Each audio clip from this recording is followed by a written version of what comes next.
wants to know what's going on. I understand the initiative, and I'm glad that, they took, security and stuff seriously. I'm disappointed in the lack of communication. Rebate or not, she's feeling a lot safer. Ian Fraze, CBC News, Warren. Alicia Wallen and Jason Podolaniuk have nearly ended up homeless again. The couple was living here at 583 Furby Street in Winnipeg. But that changed when a new owner took over in August. They say first, their hydro and water were shut off. Then, a couple days before the end of the month, the owner said, "I'll give you $1,000 if you move." Podolaniuk says he took the payout, but Wallen didn't. I just didn't want to go anywhere. I thought they were going to just let me stay there, but they didn't let me stay.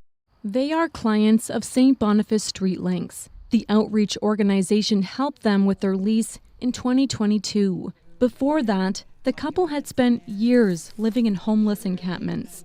The Furby block was recently sold to a company directed by Kelly Vassis. According to his spokesperson, Mark Eager, after taking possession of the property, the landlord was required to address an unsafe, unhealthy, overcrowded situation. Eager gave pictures to CBC, showing broken windows and fire hazards. He says there wasn't any hydro or water in the suites. Podolaniuk says after getting his payout, they gave me till like 7 in the morning to move my stuff. I didn't have enough time to move all my stuff, so they just threw it out. Everybody lost all their stuff. They just threw it out over the balcony. The spokesperson says Vassis tried to find safe alternate homes for tenants. Wallen says they gave her a place to stay. She says the bathtub and fridge didn't work and the floors were collapsing. Yeah, I just feel like I can't trust anybody anymore. Vassis is the same landlord as 285 College Avenue.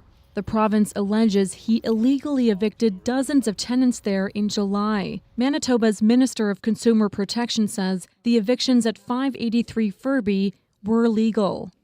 RTB went out of the way to take proactive steps to make sure that tenants were not treated in the way that they had been treated on College Street, and to make sure that no laws got broken by the landlord. The province says some of the people at the Furby building were not authorized tenants, and others were behind on their rent and utilities. They say at the end of August, nearly everyone was out of here. And that's when Manitoba Public Health gave the landlord a health hazard order to restore hydro, water, locks, and windows. And then by early September, the department deemed most of the suites here were unlivable. So at the end of the day, it was public health that shut the building down. In the meantime, this couple says they've lost nearly everything, despite having leases that were covered by employment and income assistance. They're wondering why the province didn't make sure they had somewhere safe to go. It's terrifying almost. Like, terrifying to think you have to go back to living on a encampment, and then winter's coming. They're picking up the pieces, hopeful they can find a place to stay this winter indoors. Rosanna Hempel, CBC News, Winnipeg.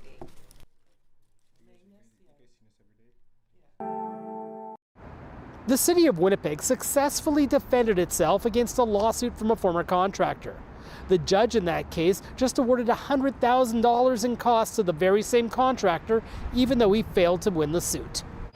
This case goes back to 2017, when the city banned the contractor, claiming he lied, trespassed on city property, and stole equipment. The contractor sued the city for loss of income, and in a decision handed down in April, Manitoba Court of King's Bench Justice Chris Martin said the contractor failed to prove city officials engaged in misfeasance, breached a duty to be fair, or caused a loss by doing anything unlawful. But Justice Martin did not vindicate the city. The judge said the contractor proved there was no basis for the claims made about the contractor, who CBC is not naming, in order to protect his reputation from further harm. Martin said he proved he should not have been banned and he suffered an economic loss. In a decision issued Friday, Justice Martin awarded the contractor $100,000 because of a series of special circumstances, including the city gave him no choice but to sue, prolonged the legal proceedings once they started, and then reneged on a position it would lift the ban on the worker after judgment was handed down. Martin said the city acted shabbily and engaged in misconduct deserving of rebuke. Justice Martin also said he's not aware of a Manitoba precedent for awarding costs to a losing party. The city says it's reviewing the decision. Bartley Kivas, CBC News, Winnipeg. 42-year-old Rebecca Marina Flett is behind bars after pleading guilty to manslaughter in the death of Phelan Johnston. The attack happened in the Winnipeg core area in June of 2023. Johnston was experiencing homelessness at the time. She was repeatedly attacked by Flett, which led to her death. In his decision, Provincial Court Judge Dale Harvey said Flett approached Ms. Johnston from behind and struck her numerous times about the head and body. One person from a group of several individuals standing by intervened to break up the incident. Johnston was living in Salvation Army's Center of Hope at the time of her death. CBC spoke with the 28-year-old in her room there a year before she died. Johnston said she had plans to move into her own place and go back to school for social work. Court heard on the night of the attack, Flett went after Johnston 2 more times, repeatedly punching her in the face. This blow was delivered with enough force to cause her to fall backward where the left side of her head struck the curb of the sidewalk. This effectively was the fatal blow, Harvey said. Johnston was eventually taken back to her room in Salvation Army but refused help from paramedics. Court heard she was found dead in her room the next morning. The cause of death was blunt force trauma to the head. Flett pled guilty to manslaughter 2 weeks ago. Harvey said, "The sentence cannot repair the harm done to the victim or her family. What Miss Flett has done cannot be undone, either by her or through this sentence imposed." Glad-do factors were taken into consideration during the sentencing. Court heard Flett grew up in the foster care system and was the victim of sexual, physical, and emotional abuse. Ultimately, she was sentenced to 8 years in prison. Mike Arsenault, CBC News, Winnipeg. Winnipeg firefighters have struggled to keep up with the number of vacant building fires. Last year, the city started billing for the cost of sending crews to battle the blazes. But now the fire department says those fees may have done more harm than good. Last year, the city issued a total of $1.15 million worth of fees for fires in vacant buildings. So far, they've collected nearly $78,500. In some cases, the high fees may have discouraged property owners from making repairs, leading to repeat fires. City staff recommend lowering the fees in the hope more owners will pay up. Mayor Scott Gillingham says he's open to changes. The goal is to get the result we need, and the result we need is fewer vacant and derelict properties, and those properties turned into developed properties. The city assesses fees based on the number of fire trucks and other equipment responding. The average fee per property is $26,000, with the highest bill for $138,000. The city recommends a new set of fees, starting at $5,000 for the first fire, up to $20,000 for the fourth and subsequent fires. The William White neighborhood has some of the highest numbers of vacant building fires. Neighborhood Association President Darrell Warren doesn't support lowering the fees. To the people in the neighborhood, they would probably see the city as being weak. And what I mean by that is the city being weak is they're backing down from these guys. The city would also write off about $900,000 worth of fees issued last year. The service stopped issuing new fees in December after hearing complaints from property owners. Winnipeg Fire Paramedic Chief Christian Schmidt says in some cases, owners were in the midst of making repairs when a repeat fire occurred. We need to be cognizant of that, and we don't want to be contributing to some of the problems. We want to be helping to resolve some of the issues in the city. The city also recommends introducing a new process to waive fees for property owners in some circumstances. The Executive Policy Committee will debate the proposed changes next week. Cameron McLean, CBC News, Winnipeg. A 12-year-old girl felt threatened by a man swinging a machete here on Saturday night. She was with a group of friends waiting for a ride home by Rossbrook House. It's an inner-city drop-in located right across the street. I spoke with the program manager at Rossbrook House, and she says the young girl was visibly shaken and shocked. The day it happened, she was very scared and shaking and crying. Thankfully, our staff and her friends were there to surround her and support her. The group ran to the center for help. They called the police, and not long after, a man 18 years old was arrested for assault with a weapon. And the kids, because they are quite regulars, they know that if anything were to happen, they can run here. And we will do our best to take care of them the best way we can. This is one of 4 cases reported by police in the past 2 days that involves a machete or a knife. Constable Claude Chansey with the Winnipeg Police Service says violent crime has gone up in the past 5 years. There has been an increase of a little over 5% with incidents involving sharp-edged weapons. Again, that includes knives and machetes. However, we have seen that in the year to date, from January to September, there's actually been a decrease from last year of a little over 11%. The Winnipeg Police is looking forward to the Manitoba government's introduction of a new law. The province is looking to tighten its restrictions on sales of machetes, knives, and long-bladed weapons. Felicia Adams, CBC News, Winnipeg. 52-year-old Travis McLoud stared at the ground while he waited to be sentenced for the murders of his common-law partner and their 2 young children. On April 10, 2022, McLoud murdered 32-year-old Chantel Murphy, their 6-year-old daughter Isabella Murphy, and their 3-year-old son Mason Murphy. During the sentencing, Crown Attorney Dana Koyaguzzi revisited the events of that night. On April 10th at 10:40 a.m., Mr. McLoud found a large metal bar, went upstairs to his children's bedroom where they slept, and viciously bludgeoned them. When Chantel awoke to the commotion, he turned his attention to her and attacked her with the same metal bar. After the murders, McLoud set the house on fire. Court heard McLoud had a history of addiction and violence. He had 4 domestic assaults on his record dating back to 1999 and had been hospitalized for mental health issues in the past. The family of the victims wiped away tears as they waited for the sentence to be handed down. Court heard impact statements from Tammy St. Jean and Patrick Murphy, the parents and grandparents of the 3 deceased.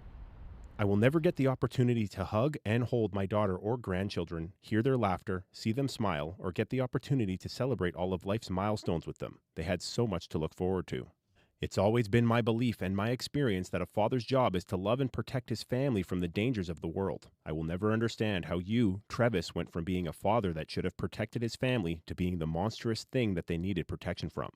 In court, McLoud showed remorse for his crimes, saying, I would like to apologize for my actions that ended the lives of 3 people I loved very much. There isn't a day I don't think of them, and I wish I could go back and had gotten help.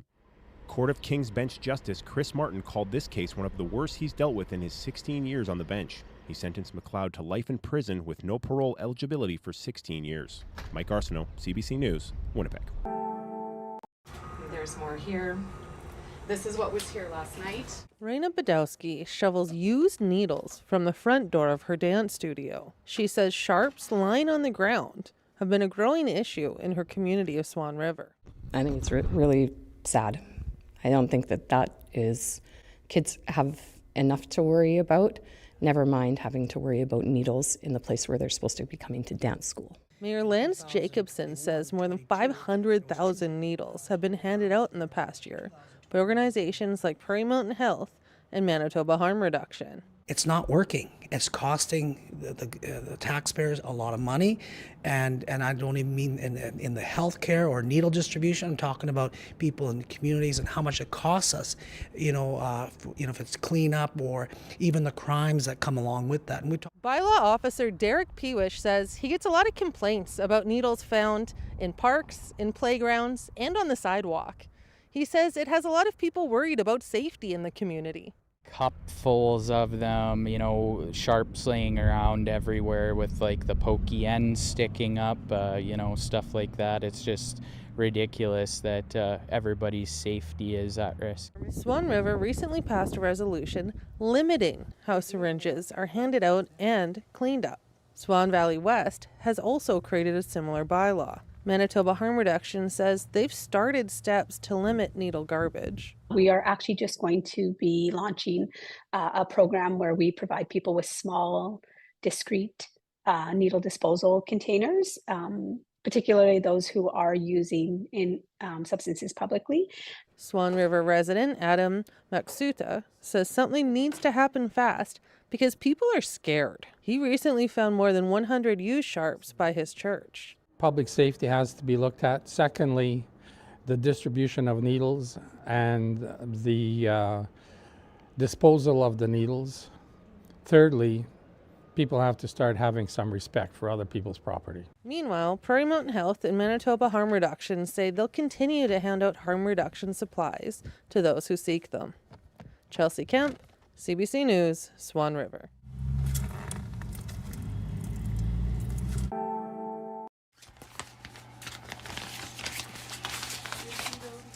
Andrea Shappy is getting her blood pressure checked. She's in a mobile clinic parked right by her office in her Birchwood Sioux First Nation, almost 2 hours northwest of Brandon. Shappy says having a nurse come to her saves her time and cuts down on stress. The ERs they're not always open, so we have to I've gone as far as Brandon sometimes with one of my kids, and then you sit in the ER because it's not like emergent, right? So you sit there for about 5 or 6 hours waiting for care.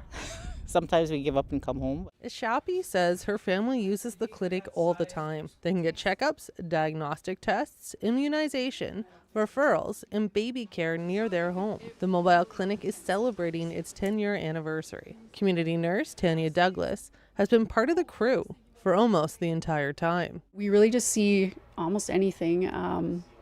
We were initially set up to be a primary care, so see people for their regular chronic issues and stuff, which we certainly do, but we do see a lot of kind of acute presentations and really any age range. The mobile clinic can see around 25 patients a day. Often, the weekly visits are the only form of primary care they can get in their community. It just fills that gap. And in doing so, we try to prevent more severe illness. The community nurse at Bertel Health Center says there's not a doctor or nurse practitioner on site. The center is also short 2 nurses, so the mobile health clinic steps up and provides some aid. It helps me by just not having to send people away from the community. The retrofitted RV travels to Birdtail every Monday and visits 3 other First Nation communities every week. Chelsea Kemp, CBC News, Birdtail Sioux First Nation.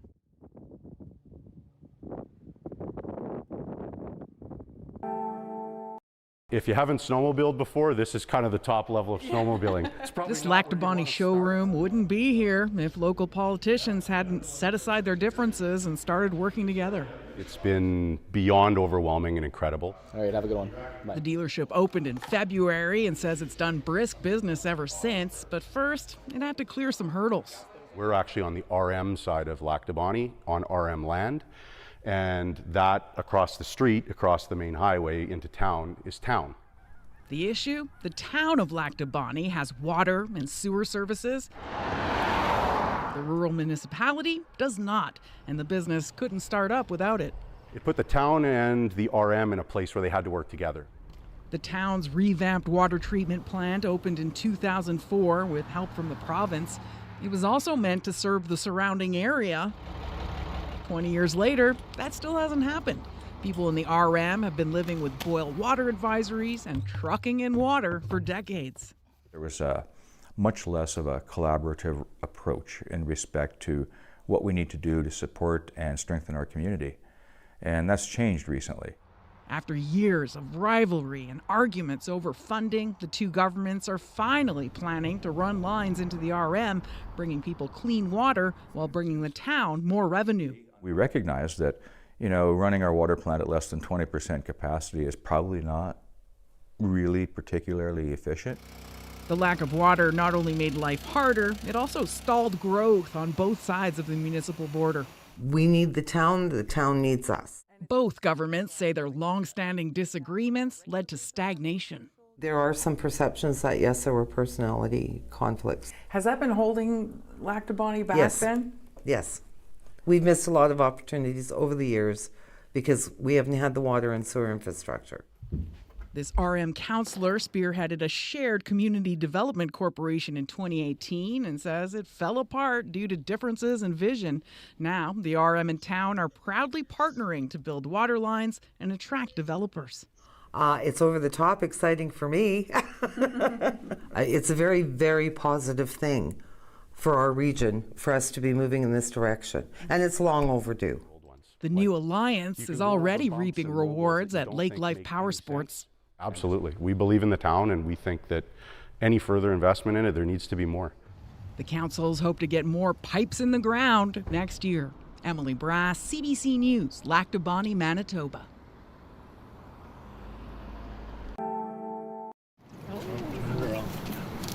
That's awesome. A moment of freedom. But the exoneration of Clarence Woodhouse, Alan Woodhouse, and Brian Anderson has raised a crucial question. Who killed Ting Fong Chan? He was a chef at Winnipeg's Beachcomber restaurant in 1973 and a father of 2. Lawyer James Lockyer advocates for the wrongfully convicted with Innocence Canada. He says it can be difficult to find the real killer after so long. To say the trail is cold is it doesn't quite get to it. He points to the case of David Milgaard. He was exonerated after DNA evidence identified the true culprit nearly 30 years later. James Lockyer thinks it's unlikely there's DNA evidence in Chan's murder, but he says police do have something else: the names of other people identified as suspects at the time. Because any other suspects that they identified back in 1973, they discounted because they had decided who had done the crime. Retired Detective Andrew Mikołajewski saw that when he reviewed the 1981 killing of 16-year-old Barbara Stoppel, after Thomas Sofino was wrongfully convicted. There were missing notes and even evidence. And that may be some of the disappointment that investigators in this case find. It's been over 50 years since Chan was killed, so whoever did it could be dead. Lockyer says it's still worth trying to find who's responsible. There's a societal interest in it too. And there's nothing Brian Anderson, Alan Woodhouse, and Clarence Woodhouse would like more. Lockyer says Chan's family deserves to know too. Winnipeg police are reviewing the case but declined to comment. Caitlin Gowerluck, CBC News, Winnipeg.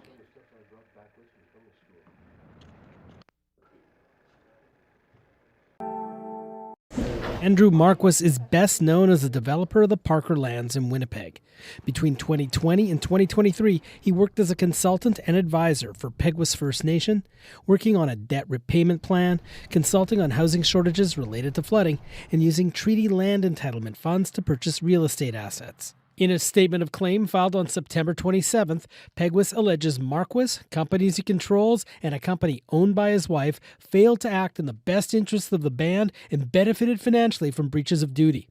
In the claim, Peguis alleges Marquis has consistently misused his power and discretion as a fiduciary to enrich himself to the detriment of Peguis. According to the claim, Marquis had the Peguis First Nation Real Estate Trust purchase this former golf course in East St. Paul because he was interested in developing it into housing, according to the claim. Peguis claims Marquis directed the real estate trust to agree to a $5.5 million loan from a company owned by Marquis's wife. That loan now has an interest rate of 9.2%, according to the claim. Peguis also claims Marquis directed the real estate trust to buy and sell this vacant land along Wellington Crescent in Winnipeg. According to the claim, the province sold this land to Peguis on the basis it would be added to its reserve lands. Peguis claims a subsequent sale to a private developer breached the terms of the purchase and the treaty land entitlement agreement. In the claim, Peguis alleges Marquis had the ability to unilaterally exercise his power and discretion in a manner that affected Peguis's legal, economic, and practical interests. Peguis was vulnerable to and at the mercy of Marquis's exercises of discretion and power. In a statement, Marquis called the claim baseless, without merit, and legally flawed. The notion that I, or anyone else for that matter, had total control of all of Peguis's financial, legal, and other matters is pure fiction. Marquis called the claim an attempt by Peguis to distract from its inability to resolve a $172 million lawsuit from a receiver for a former lender and a federal court challenge of its 2023 election launched by former Chief Glenn Hudson against current Chief Stan Bird. None of the allegations made by Peguis have been proven in court. No statement of defense has been filed. Marquis says he will immediately move towards striking the claims. Bart Lekivas, CBC News, Winnipeg.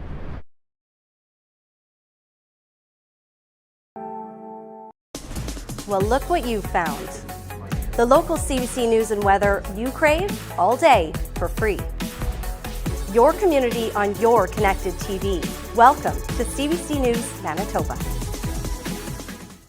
How are you and your family doing right now? Well, we're the lucky ones because we live on a higher floor from the ground level. Really, our home is safe and virtually untouched. That's not the same for my downstairs neighbors and, of course, all the towns all around us. So. Yeah, I've seen some of the pictures from the streets. It looks awful with tons of cars upended, mud and debris everywhere. I mean, what have you been seeing? Well, of course, yeah, everything at street level for all these towns. Just to give you an idea of the area that we're talking about, would be, say, about the size of half of Winnipeg, being completely under 2 to 3 meters of rushing water, all of a sudden, like a tsunami, but from the interior, where the rains came down from the mountains all of a sudden, and then just overflowed the rivers and just completely flooded.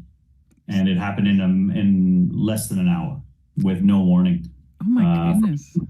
Yeah, that's so sudden. How do you handle something like an onslaught of water like that? Well, as you can see, you don't, you really can't fight the nature of the water at that point. You just do whatever you can immediately. And we've never seen anything like this. The last huge flood here was in 57, and some 80 people died. And that resulted in a huge diversion of the main river of the city. And you can see this is far, far higher casualties because people weren't expecting anything like this to happen. So they tried to remove their cars from garages and move it to higher water. And yeah, that just became a death trap for so many people. And it was just pure devastation, like nothing I've ever seen. It just looked like a war zone. Oh my goodness. Yeah, I guess the instinct is to save your car, but in cases like this, saving yourself might be more important. So yeah, just people were given no time to react. Yeah, and in fact, if you go to our CBC Manitoba YouTube channel right now, you can see some of these pictures streaming, and a lot of it is all these vehicles piled up and overturned and, rammed into each other. I guess that, describing what you said, people going to their cars when the water first started. How is the rain going now? Has it stopped yet? No, well, right now we're getting a reprieve. So we're on the coast here. And the thing with Valencia is that it's sunny like 320 days out of the year. This absolutely incredibly perfect climate to live in. And these kind of things can happen where we get harsh rainstorms, but never anything like this. But the rain isn't letting up either. So in the evenings, we're getting storms still. They're calling it Dana, right? That is just kind of swirling in around. It's hit the south of Spain. It's now hitting Barcelona. And it just seems to be no reprieve. So yesterday, really hampering the ability for volunteers, which have been overwhelmingly incredible help. All the volunteers from the city of Valencia and from outside of Valencia coming in to assist, because really they've made the biggest difference. It's people helping each other more than anything have made the biggest difference in this. Yeah, and you mentioned your neighbors downstairs not faring as well. You've got friends in Valencia. How is everyone doing? Well, it really depends where you were. So yeah, the evening that this happened, I live on the upper floor. My house is the upper half of a home here in Valencia. Our downstairs neighbors and an 89-year-old woman with 2 cats, right? So her house instantly flooded, and we couldn't get the front door open because of the water pressure. By that time, the water was at about 1.8 meters. So we jumped over the wall of our interior patios and had to get her out that way. But if you can imagine, by the time that we had managed to pull her from her house, the waters were nearly at my head, and I'm 6'3". So it was very, very high and muddy, horrible water, like swimming through a sewer. So what we're seeing is a lot of these situations where, that day was a nightmare, and a lot of the elderly were the most affected by that. Wow, you So what took we a do chance now- there. Like that must have been terrifying, jumping in the water like in those conditions. Yeah, but in Spain, the relationships between family and neighbors are very, very familiar. So like everyone kind of knows each other. You know your neighbors really, really well.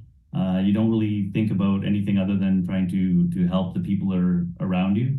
And now it's the same thing. So it's all neighbors helping each other. This morning, school calls out and says, "Hey, today at 9, we're gonna try to clean up. Let's see if we can at least have a place where like the kids could be."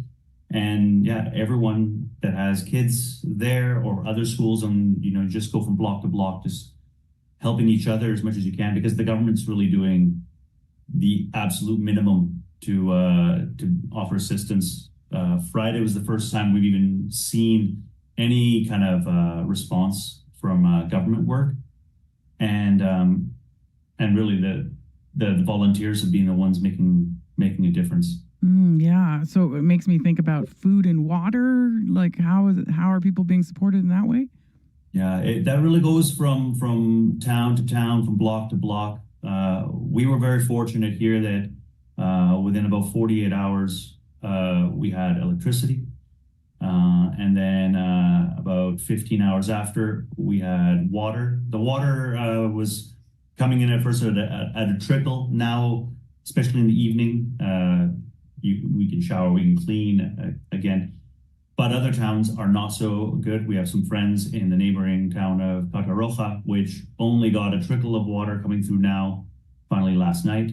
But a real salute to the electrical companies and the water companies, the phone companies. They're really out there 24 hours a day trying to get everyone up and connected.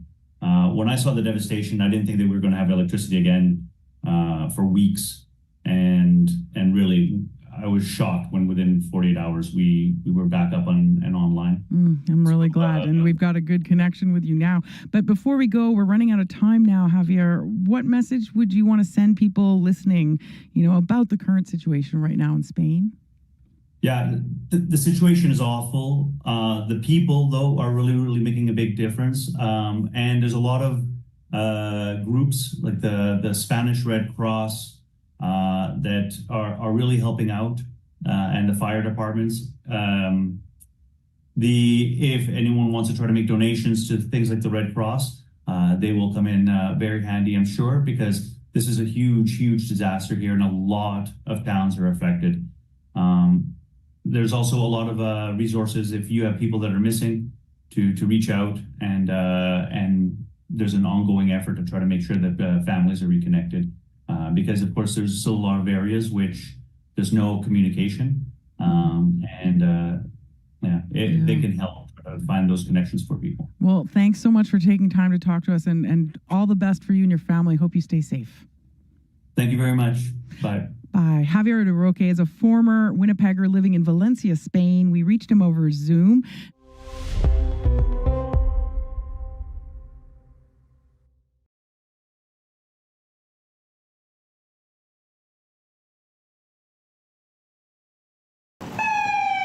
When a call comes in for a fire at a vacant building or house, part of the challenge is the unknown. Fire Captain Raj Sharma works at number 6 station on Redwood Avenue. Because it's vacant does not mean it is empty. There might be people in there. There might be people using it as shelter. There might be people using it as a place to do drugs. And obviously someone will generally break into it, even if they're just going to light it on fire. So we still have to treat it as if there's a life hazard involved. CBC spent time with the Winnipeg Fire Paramedic Service to better understand the work of the city's first responders. Sharma says his station is one of the busiest in the city. That includes responding to fires at vacant houses and buildings. Numbers from the city show in the first 6 months of this year, there were 114 vacant property fires in Winnipeg, a total of 156 last year. Fighting them has risks. We can't trust the structure itself. So a lot of these houses are in such disrepair. There's potential for collapse. There's potential that the floors may be compromised, that there's a lot of inherent dangers for us.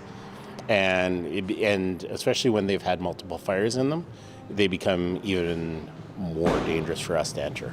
The city started billing vacant building owners for firefighting costs last year, a move to try to get owners to take steps to reduce fires. But a city report says fees haven't reduced vacant building fires, and in some cases have discouraged building renovations, potentially leading to repeat fires. Last week, City Council approved lower fees. Alana Cole, CBC News, Winnipeg. Churchill business owner Wally Dowdrich and Fort White MLA Abhi Khan made their first pitch to PC members gathered in a ballroom at the Delta Hotel.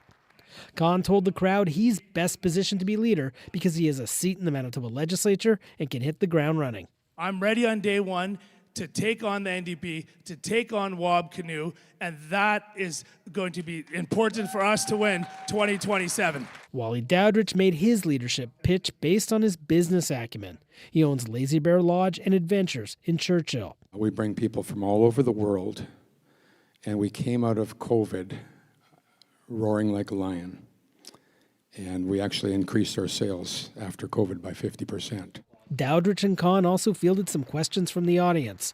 Nobody served up softballs. Khan was asked about the day he was absent from the legislature when it approved a bill to create a Transgender Visibility Day. Where would you have voted on that? Khan didn't answer directly, but after he got off stage, he said he supports the federal Transgender Visibility Day. As a minority myself, I know what it's like to be ostracized, to be picked on, to be harassed, to be bullied. I might be a big guy, but I got it. Dowdrich was asked how he would prevent government overreach. He was queried by a woman who had this to say about the PC response to the pandemic. Oh, you have to take this poison in your body. You have to do this. You're not allowed to go there. You need to wear a mask. Dowdrich said the former PC government mishandled some things, but he declined to specify what they were. Some of the rhetoric just could have been not so heated. And then I just would say that our leader at that time probably was listening too much to the wrong people. Khan and Dowdrich have 6 more months to make an impression on PC members. The party selects its next leader on April 26th. Bartley Kivas, CBC News, Winnipeg.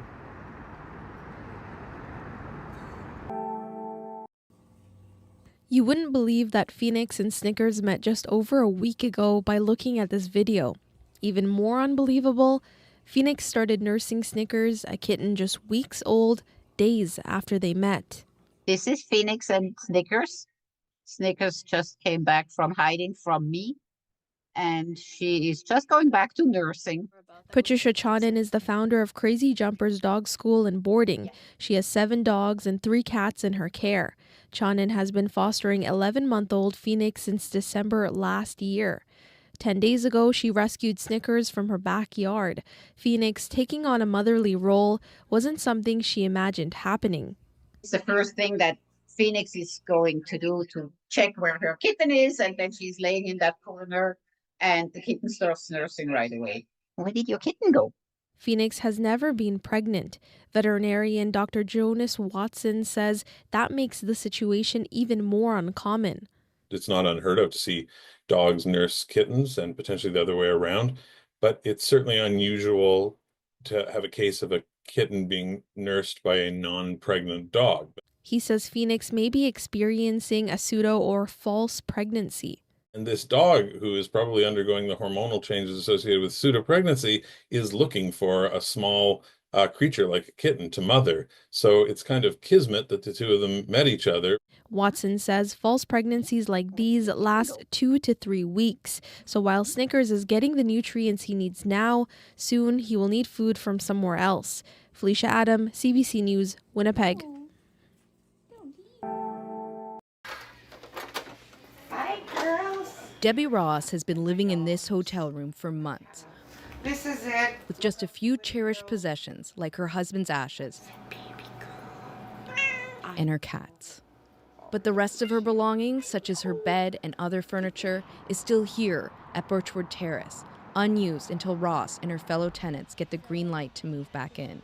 And if people think that we are having a good time in here, you've got to give your head a shake. I'm not milking the system.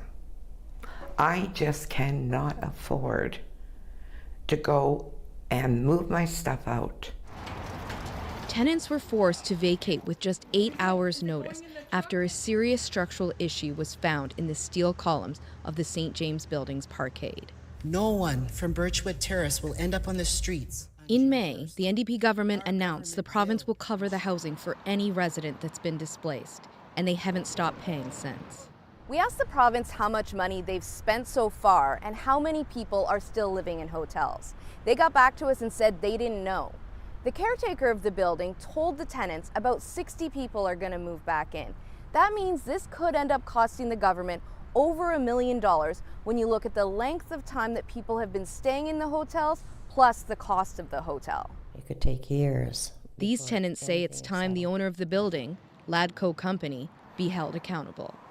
They should take some responsibility for neglect. When you are owning a building, you should keep it up to standard. And they certainly haven't done that. And that Ladco should be paying their hotel bill. Honest to God, they should be paying the price for us. It should not be the city or the province. Ladco declined a request for comment. They sent a notice to tenants earlier this month saying they hope some people can move back in mid-October, but they will have to pass the city's inspections before that happens. Kristen Annabelle, CBC News, Winnipeg. In a bail hearing for Chad Cabez, Crown Attorney Sean Sass alleges that Cabez and his girlfriend Irene Lima were the owners and operators of a website on the dark web called Goddess May Barefoot Premium Crush. Sass says the two made videos of animals, specifically cats and kittens, being crushed by Lima using her feet, then sold for profit. These are not quick kills, as the timestamps seem to indicate. Some of these videos are 5 minutes long. They're staged, premeditated torturings that result in the death of very vulnerable animals. In August, the animal protection officer got an anonymous tip from someone on the dark web. The tipster discovered the Barefoot Crush site and believed the couple involved were from Winnipeg. Winnipeg police started investigating and found a Reddit account called Fit Foot Lover, which they believed belonged to Cabez. On the Reddit page, Cabez talks about Lima's feet and makes references to his dark website. For anyone who's following my girlfriend's crush adventures, please DM me on how to find her newly established group elsewhere. Police say the anonymous source conversed with Cabez on Reddit and got instructions on where to find the videos and how to pay. The main page of the dark website reads, "This is a place to exchange Barefoot Hard Crush. Previews of May's work will be posted and her content will be available for purchase. Each member will be required to provide one Barefoot Hard Crush video prior to entry. DM for details." Sass describes the posts almost like commercials. When discussing the website, he says, "It's an extremely graphic image that appears to be of a bare foot on top of some animal. It's unrecognizable." Police executed a search warrant on October 9th and arrested Cabez and Lima for various cruelty offenses. Cabez was released on bail with conditions. His defense lawyer, Ethan Pollock, says, "This is essentially a risk assessment in us determining whether or not Mr. Cabez can be released back into the community on conditions. It's the position of defense counsel that my client can be." Lima was in court Thursday, but the case was remanded to a later date. Cabez is scheduled to return to court November 5th. None of the charges have been proven in court. Mike Arsenault, CBC News, Winnipeg. Winnipeg police respond to a variety of calls, but the ones about mental health are becoming the focus. The Manitoba government is reviewing the Mental Health Act. We've heard from police that sometimes they don't need to be called in, and we know that police are stretched. The goal is to take some of the onus away from police and create more non-police options. Minister Bernadette Smith says the Mental Health Act hasn't been reviewed in 25 years, and they're consulting with experts about potential changes. The health liaison for Winnipeg Police Service, Inspector Helen Peters, says it supports the move. Peters says WPS received 234 Mental Health Act forms from May to August, which puts onus on police to respond to mental health calls. The police officer is the only person with the authority then to detain a person involuntarily by way of a form that has been issued by a judge or a justice of the peace. Peters says changes to the act could allow police to share the workload with people trained for mental health calls so police can focus on crime and investigations. One response does not meet the need, and instead of looking to remove responses, what we will hope for is that addition of different types of responses to meet different needs. The Coalitions of Families Affected by Police Violence is a group looking for change in the system. It's advocated for the family of James Woods, who died in January after being restrained by police. Megan Daniel says Toronto rolled out a crisis team pilot project with no police involved. They diverted 78% of the calls received from 911 with no police involvement. And so I think that that's an enormous success. The province says the review on the Mental Health Act is going to take some time, but didn't give specifics on how it will work. Mike Arsenault, CBC News, Winnipeg. For the past 3 months, Margaret Drawson has had to learn to live without her husband of 62 years by her side. There's one of our 50th wedding anniversary and one of our... Gordon Drawson's health started to deteriorate 3 years ago, and until recently, she managed to look after him at home. Gordon was a Winnipeg firefighter for decades and retired in 1995 as a district chief. In August, he started having mobility issues and ended up in hospital waiting to get into a nursing home. It took 3 months for a bed to become available. It's very difficult. And even though it was beyond the Drawsons' control, the province charged them $101 a day, the maximum amount allowed. I think the mistake they're making, or the problem, is when you start to pay at the hospital, you pay the same as you pay at the nursing home, and there is nothing going on there. At least at the nursing home, there's activities. Margaret Drawson is 83. Every day she drove 20 minutes to visit her husband in Peguis. She says he spent his time in bed, so she would wheel him to the common room for a change of scenery. That's the extent of the activity he got in hospital. And yet, she was billed $2,600 for his stay. And she's one of the lucky ones. There are some Manitobans waiting 6 months or longer for a care home bed. There are about 341 Manitobans who are currently in hospital waiting for a bed to open up in a nursing home. Once the province determines a person needs to be in a personal care home, it begins charging people in hospital as if they're already in the care home, even if there isn't a bed available for them. In the past 3 years, Manitobans have paid more than $15 million in residential fees while waiting to be transferred from hospital to a care home bed. That's according to figures obtained by CBC News through Freedom of Information requests. The problem is particularly bad in rural Manitoba. The data shows people living in rural communities were charged over $13 million compared to $1.8 million billed to Winnipeg patients. Dr. Michel Bruno is a family doctor in Lac du Bonnet. He says it's unfair to charge seniors for taking up space in hospital when they have no other choice. To me, it's so wrong on so many different levels. In the nursing home, when patients get charged for the care there, they actually get a lot of programming. They get a recreational person who just gives them more enrichment and fulfillment in their life in the nursing home. They don't get that in hospital. He says it's not uncommon to find half the patients of a 20-bed rural hospital are waiting for long-term care. If you're in hospital... Laura Tamblin-Watts is the CEO of the seniors advocacy organization CanAge. She says this practice is happening across Canada. Nobody stays in hospital for fun. You are only in hospital because you are desperately needing health care. And nobody there wants to take up a bed that somebody needs for an acute care like a heart attack or a broken leg. What we see here is the fault of a system being levied on individual vulnerable people. Under the Canada Health Act, hospitals are allowed to charge for accommodation and living assistance services if a person is no longer receiving active medical care and is awaiting transfer to long-term care. Manitoba's health minister understands people's frustrations, but wouldn't commit to changing the government's policy. Instead, they say the province is committed to opening more care home beds and improving health care. Folks who are in hospitals, I want to be really clear, are receiving care. You know, folks on the front lines are doing their very best to make sure that they're able to meet folks' needs, making sure that they're able to remain stable. I know that many folks across our healthcare system want to be able to provide more care. Last week, Gordon Drawson finally got into the Lac du Bonnet personal care home. His wife Margaret feels like she's won the lottery. It's only been a few days and already she's seen a big difference in him. Margaret was beginning to worry how she would make the drive to Peguis in the winter. Now she doesn't have to, and she's grateful for that. Caroline Bargood, CBC News, Lac du Bonnie.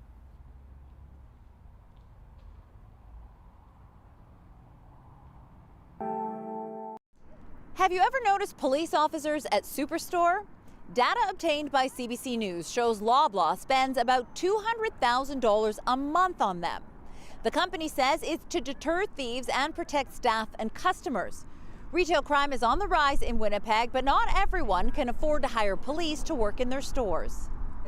Or do you want the paste? Sarah and Renee Esperanza have run El Izalco Market for 24 years. You want pupusas?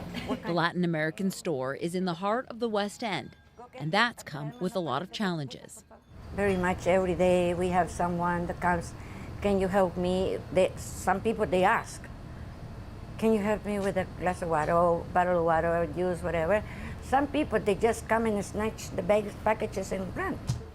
She says someone steals from her store every single day, totaling hundreds of dollars in losses a week. It's not enough to make an insurance claim, but is big enough to have an impact on her small business. One time, a guy even pulled a knife on her and demanded she open the till, but she didn't have much in it. It's 11 o'clock. How much money I could have in cash. So he put away the knife, he grabbed the drink, and he walked out. And then he tells me, you're such a cool lady. Since then, she's taken steps to protect herself, which she didn't want to share publicly for safety reasons. Data obtained by CBC News through Freedom of Information shows since January 2019, Winnipeg police have worked over 163,000 hours of overtime for the private sector, costing over $20 million. Over 43% of those hours were officers working at Superstore locations. It's through a program called Special Duty, which allows off-duty police to take on overtime shifts. They work security for Winnipeg Jets games, escort trucking and construction companies moving heavy equipment, or work in retail outlets to deter theft.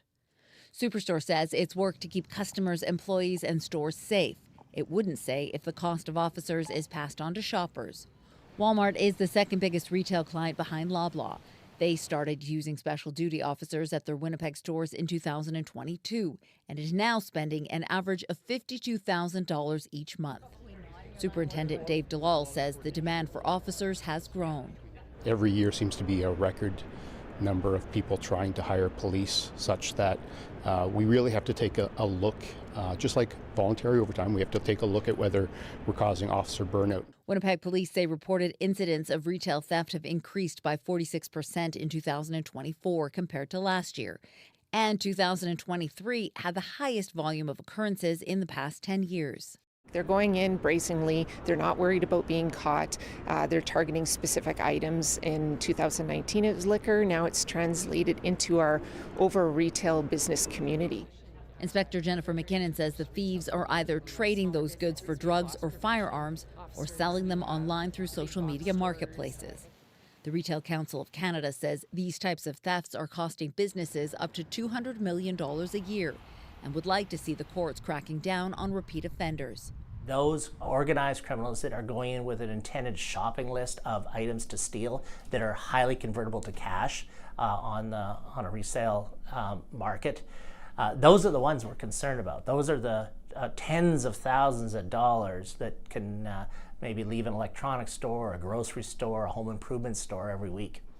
The province partnered with police to pilot an anti-theft initiative that placed dedicated officers at retail hotspots in the West End, Osborne Village, and downtown areas. That program ends in October, and since the officers are all on overtime, there's concern it's not sustainable long-term. Justice Minister Matt Weave says the government is looking at other possible solutions. How can we engage security, private security, to be properly trained and maybe fill some of these gaps that we've seen that have been created by underfunding to law enforcement. Esperanza has seen a difference since officers began patrolling the West End, and she'd like to see them stay. Caroline Bargood, CBC News, Winnipeg.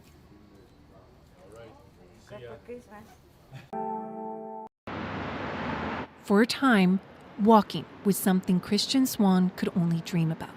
The 46-year-old has diabetes. His ankle and foot were amputated more than 2 years ago after an infection. I was dreaming I was walking. And if that sounds crazy, that's how it happened for me. I dreamt I was walking, and eventually I got to the stage where I started walking. Swan learned to walk again with the help of a prosthetic leg. His amputation, likely one of the cases in a recent report. The Canadian Institute for Health Information found between 2020 and 2023, Manitoba saw more than double the national average of diabetes-associated leg amputations. It says Manitoba also saw more ankle and below amputations. Swan was on a trip when a foot wound developed. He visited hospital and was cleared to drive home. He doesn't know if it was the long drive back to Winnipeg or wait in hospital here that infection set in. The toe started turning black, like it was crazy. It was just like you knew that something was going on, and then they broke the news to me. You'll see that this toe is gone. Dr. John Emble works with Winnipeg's Health Sciences Centre Limb Preservation Program. He says people with diabetes are at high risk for foot wounds and infections. He says the program sees upwards of 3,000 Manitoba patients a year. Almost all have diabetes. And they're with us as long as it takes, and then we continue to follow people for life. He says early detection and early intervention are key in trying to reduce the number of amputations. If you can prevent end-stage complications, such as lack of sensation in the feet and suboptimal blood supply to the feet, you can prevent many of those complications, and you can prevent the amputations. The hospital had done their scans. Darlene Tunney lost toes on her right foot. Now she's learning to live with an amputation below her left knee. Complications came after she went into hospital with pneumonia last November. My left leg was my good leg. So it was a surprise to find that it had gone black and needed amputation, because I tried to check pretty daily my feet after losing my toe. She says losing her independence and relying on others, like home care, is difficult. She cautions people to take diabetes seriously. You can't play around with this disease. It will kill you. She'd like to see more places like Uville Diabetes Center where people can see a nutritionist, a counselor, or nurse all under one roof. Swan says he didn't know enough. People have reached out to me, asked questions, and then the next thing you know, they're in the hospital and they're getting treated for a similar situation. Now he shares his story to help others. Alana Cole, CBC News, Winnipeg. A Winnipeg man is speaking out after he says he was attacked with a machete earlier this month. Ariel Martez says he was taking the bus home after a night shift at the hotel where he works. He says when he got off the bus, two people asked him for the time around midnight near Rock Street and Sheraton Ave. He says a short time later, one of the men came at him with a gun. He says they asked him to hand over his belongings, and he did hand over his AirPods and his phone. He says one of the men assaulted him with a machete, hitting his leg and left arm. The men eventually took off, leaving him to get home about 1 kilometer away on his own. When he made it, he said his family called 911 and he was taken to hospital. It's just unfair. I go to work, I do my stuff, I do nothing wrong, and then people go on the street. I came from Brazil to the city. It's just a shame that the city that once I thought it was safe, and once I thought it was a refuge for me and my family, that we could escape from the violence in Brazil. It's just a shame that we need to suffer this in Canada, Winnipeg. He says while doctors believe he will make a recovery, it will take time. Winnipeg police say they are investigating. Alana Cole, CBC News, Winnipeg. It was January 19th, 2022, that a family of 4 from India was found frozen in a Manitoba field. Jagdish Patel, his wife Vaishali, their 11-year-old daughter Vahanya, and 3-year-old son Dharmik were trying to walk across the Canada-US border in frigid temperatures. A jury trial for 2 men indicted on several counts related to human trafficking in the case is set for November 18th in a Minnesota courthouse. A trial brief filed Monday in the U.S. maps out the evidence attorneys plan to introduce in court. The documents include messages between the two accused, Harsh Kumar Patel and Steve Shand, that show they were aware of the dangers of the cold that day, and on previous occasions when it's alleged they orchestrated crossings for others hoping to make it to the U.S. In one exchange, the court documents say the night before the Patel family was found, Shand forwarded the other accused a screenshot of a blizzard warning he received, saying, "Make sure everyone is dressed for the blizzard conditions, please." It also says he sent videos of the blizzard conditions. Court documents allege that between December 2021 and January 19, 2022, dozens of people were smuggled across the Canada-US border in a large human smuggling operation. The documents say Patel and Shand were involved in cases of people crossing from Manitoba to Minnesota. In the court documents, it's alleged that Patel worked with people in Canada on things like location and dates, then hired Shand to pick up the migrants on the U.S. side of the border and bring them to Chicago. The two have pleaded not guilty. The trial is expected to last 5 days. Alana Cole, CBC News, Winnipeg. This is the house where 39-year-old Sukhtal Singh Gill was killed last September in northwest Winnipeg, a case now tied to the tensions between Canada and India. A year later, it still concerns area resident Inderjeet Singh Brar. We were very concerned about that. It was like early morning when this happened, and the kids were going to the school at the time. And I don't want this thing to happen in this community. The RCMP alleged Monday agents of the Indian government may have played a role in widespread acts of violence in Canada. And sources tell CBC News police are actively investigating whether Gill's homicide is connected to 3 men accused in the high-profile shooting death in June 2023 of Sikh separatist leader Hardeep Singh Nijjar in Surrey. Nijjar's killing fractured the relationship between Canada and India. Parmjeet Gill with the Sikh Society of Manitoba says the tension between the two countries is weighing on some members of the Sikh community. Yeah, we have concern all over. I talk to my colleagues too, and we want to be a peaceful, and then all the relationship be established and peaceful in a good faith. Tensions flared last year when Prime Minister Justin Trudeau announced in the House of Commons evidence linking Indian agents to the killing of Nijjar. Winnipegger Vikram Singh is worried about the diplomatic feud. Whenever there is a conflict between the countries, we say that the issues should be resolved by diplomacy. But see now, India and Canada both are they're terminating the diplomats. So I don't know how they're gonna fix the problem. Brar worries those tensions could have a potential impact on some people now living here who require visas to travel back to India. The thing is, when we go back to the India, so in the airports, then we have to get more investigated. He hopes investigators can get to the bottom of what happened in his neighborhood. Winnipeg police say they're still investigating the Gill homicide. Josh Crabb, CBC News, Winnipeg. Yeah, we're going to throw a plot. Marking out a 4-meter circumference, Farron Sharp is counting how many jack pine seedlings are still thriving, years after being planted in the ashes of a defunct forest. That is part of a survival assessment undertaken in the fall to track the progress in reforesting Manitoba's Interlake along Highway 6 and south of Grand Rapids. Fully grown forest used to be here, and then it became a dead forest from the pine budworm. And then once it was salvaged, it became total burn ground. So all of this land was completely black in 2021.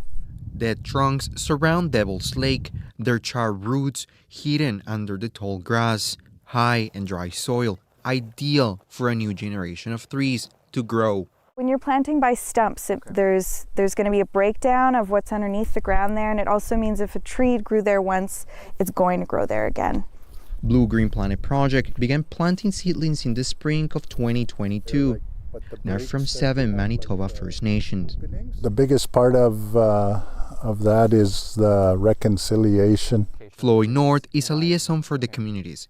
He says while reforestation projects often take place on their land, For many First Nations, becoming a part of the forest industry has been a long time coming. We're trying to create businesses in the treaty communities and try and get them into the game. 2.8 million seedlings have been planted in over 1,300 hectares so far. The survival rate on the trees they planted is 95%, which is exceptional. The forest was part of over 1 million hectares of land, which burned down in Manitoba in 2021. That year saw hundreds of wildfires, one of the worst seasons in the last decade. The goal now is to plant 20 million trees in the region by 2030. If we can reestablish forest and help capture some of that carbon and help reduce the amount of carbon in the atmosphere, hopefully we'll be able to help slow the spread of wildfire, but also encourage other people to take on projects like this. But if the flames tear through Devil's Lake once again, cones from the new black spruce and jack pines should be able to regenerate the forest. This project is part of a larger push by the federal government to restore Canada's canopy. They want to plant 2 billion trees by 2031 in hopes rehabilitating forests like this will help ease climate change. Santiago Arias, CBC News, Devil's Lake, Manitoba.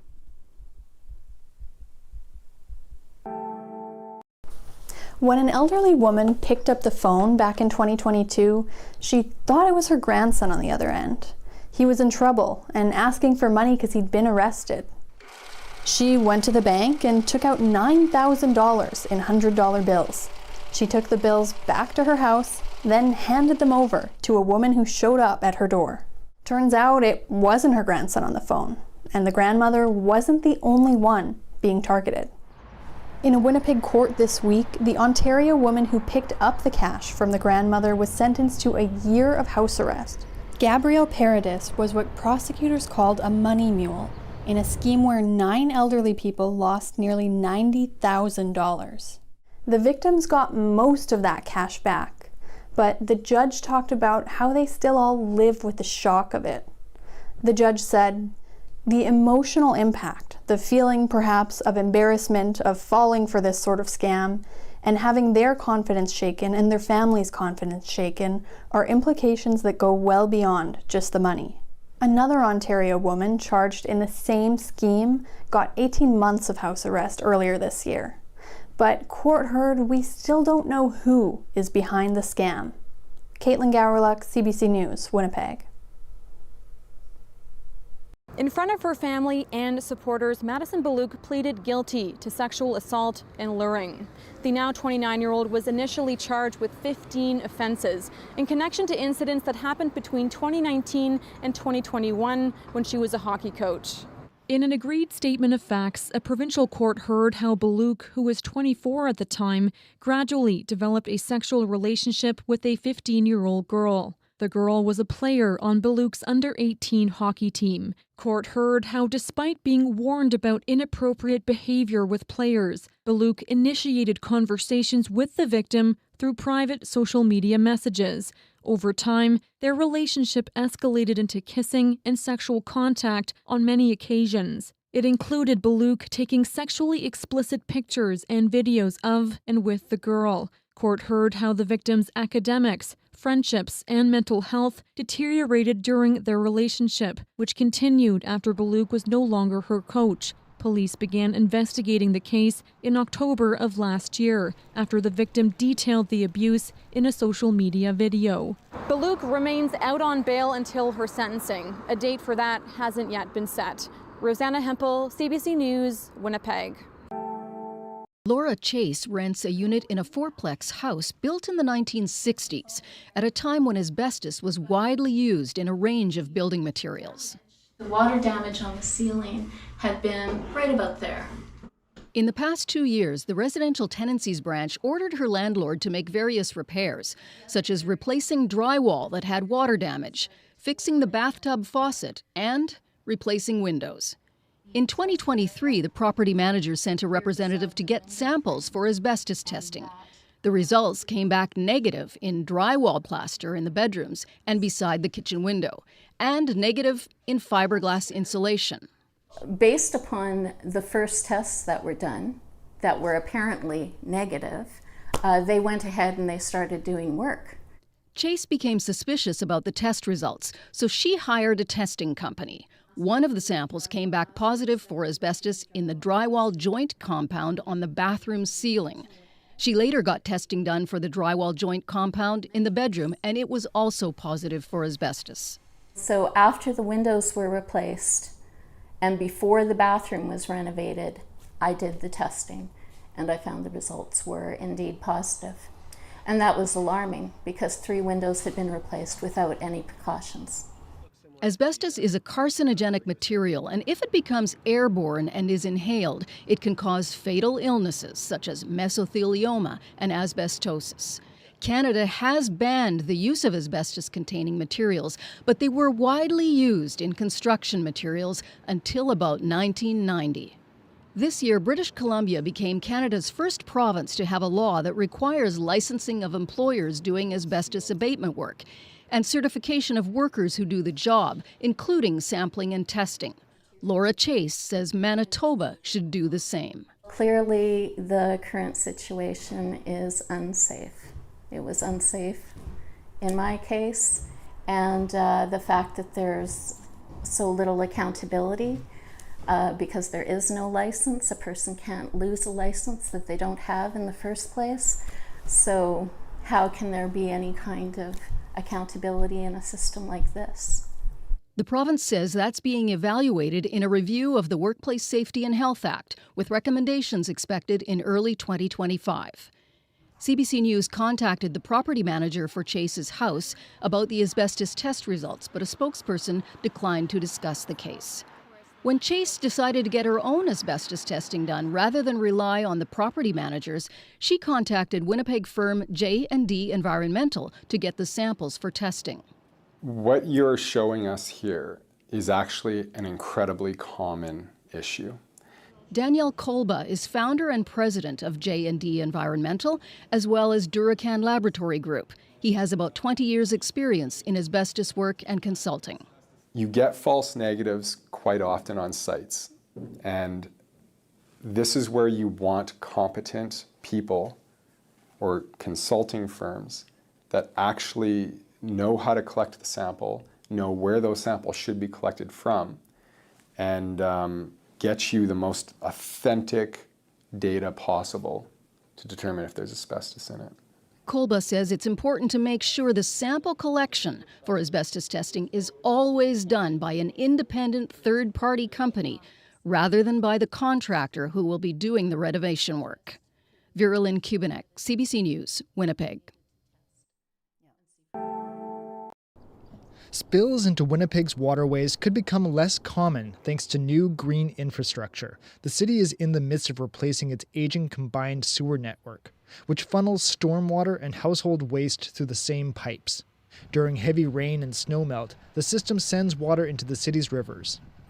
To help with that, the city plans to use soil cells and other green infrastructure to trap and filter water before it enters the system.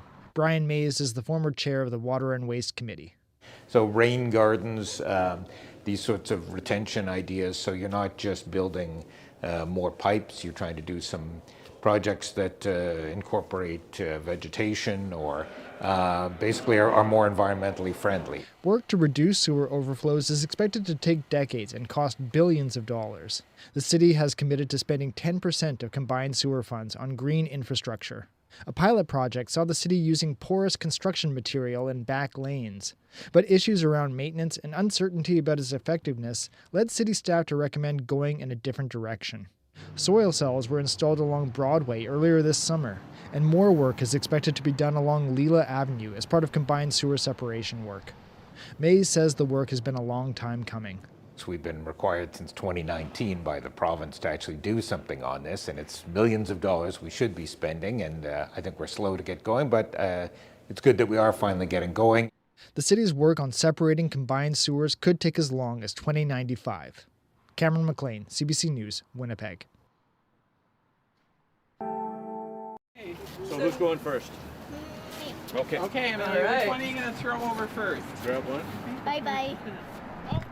Whoa, it's nice. This is our 4th annual pumpkin drop. Oh, that was a good one. So the jack-o'-lanterns get composted, but if anyone has whole pumpkins, we take those to be animal feed at Little Red Barn Animal Sanctuary. Toss her in. Woo! This started out as me wanting to toss a pumpkin off a roof, and I was like, surely others will want to join in the fun.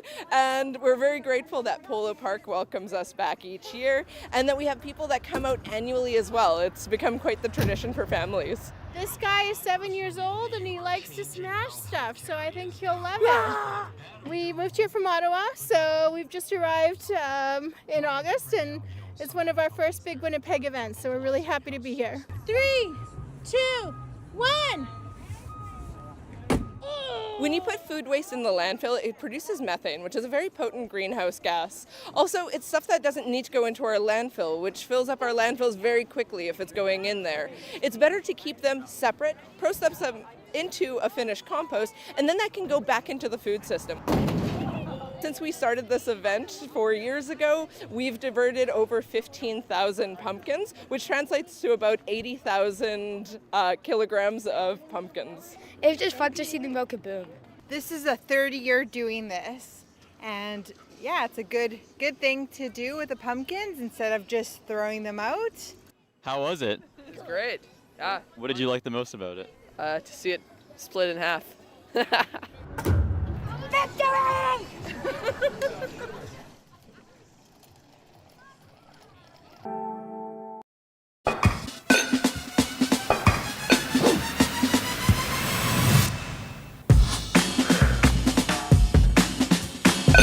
When it comes to making a health change, it might feel like there's an extremely tall mountain between where you are now and where you would like to be. When looking up at that tall mountain, there's an understanding that the journey up and over to the other side will take time, effort, and a well-designed plan. While this may be true, it's actually your belief in your ability to climb the mountain that's the strongest predictor of your success. This is the concept of self-efficacy.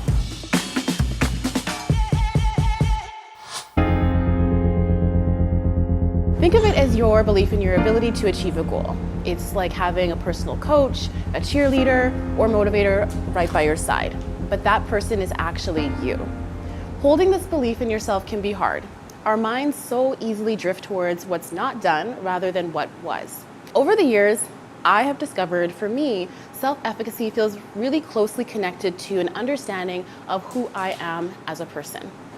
Growing up as a settler in the Prairie Provinces on Treaty 1 territory by way of my parents who immigrated from West Africa, Nigeria, has shaped much of who I am today. In high school, I was an athlete and played most sports relatively well. I enjoyed sports, and the structure of high school helped me stick with it. In university, sticking with a consistent fitness program was hard. In the gym, it seemed like everyone but me knew what they were doing. I struggled at being consistent with my workouts. This is when I became what I now call the start and stop girl. I would hit the gym consistently for 1 to 2 weeks and then fall off the wagon for 1 to 2 months. I needed an anchor. This is when I discovered fitness modeling and bodybuilding competition. Although the diet and training methods to prepare for the competition were quite restrictive and not suitable long-term, it's clear to me now that self-efficacy was strongly at play. Self-efficacy reminds you that you can do it, whatever that is for you. In self-efficacy theory, there are 4 sources of influence that can strengthen your personal belief in yourself. Number 1, mastery experiences. You must recognize past successes, obstacles, and setbacks. What relationships, memories, supports, or resources have you helped to create or build? Collect all the evidence that proves you can work towards a goal and achieve it. Number 2, vicarious experiences. This is seeing people like you be successful working towards a goal. These people can become examples and provide social support. I have a distinct memory of the first time I saw a Black woman in the pages of a popular women's fitness magazine. I didn't realize it then, but that was a vicarious experience that encouraged me to move forward with my goal of participating in a fitness modeling competition. Climbing the mountain seems possible when you see yourself in another person who has already done it. Number 3, social and verbal persuasion. We're talking praise and feedback here. And this is where getting mentorship or coaching can be helpful. Lastly, number 4, emotional states. I think of this as managing negative emotions. We all have them. You shouldn't ignore them or pretend that they don't exist. Instead, try to acknowledge those negative thoughts and find ways to manage them. Set small movement goals and slowly build those up over time. You can achieve your goals you have before and you will again. Until next time, in good health, Javier.